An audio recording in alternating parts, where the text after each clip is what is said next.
हाय सांग मैंने जापारे यहाँ कौन तो प्राय समस्ते जानी यहाँ काउरिया शाग बोली जिते बड़े आम छोट थी मो ठाकुमा यहाँ आमको बनईकी दिए तो ये भी हाट मार्केट मिलूँ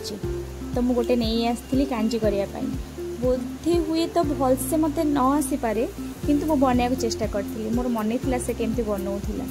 तो प्रथम आम शाग को बाछीदबा गोटे खुद चाउल पकई देकी काउरिया शाग काटी सारा पर पकेबा से लुण हलदी ताकू किछ समय फुटे सारा अदा रसुण हूँ तार मेन रसुण छुंक देला तार मजा आसी जाए तो ट्राए करी बनवाई बहुत बढ़िया भी बनी तापर जो वर्षा पाग आ गरम भात संग कांजी ओहो तापर कखारू फूल आमर ये कखारू फूल भी मिलूँ कखारू फूल सबुठी मिलूँ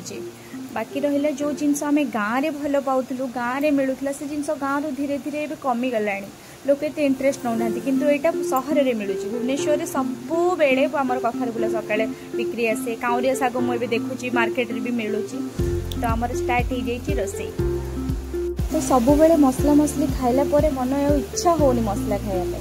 तो केबे केबे देसी भी खाइबा दरकार जदि आमको ये आम चारि पाखरे से जिनस मिलूँ तो खाइबानी कहीं यहाँ मो प्रभुर भी फर्स्ट टाइम ट्राए थिला बढ़िया लगिला बोली कहला तो केबे केबे जते मते मिलिबो मु निहाती ता पई बनेबी थैंक यू।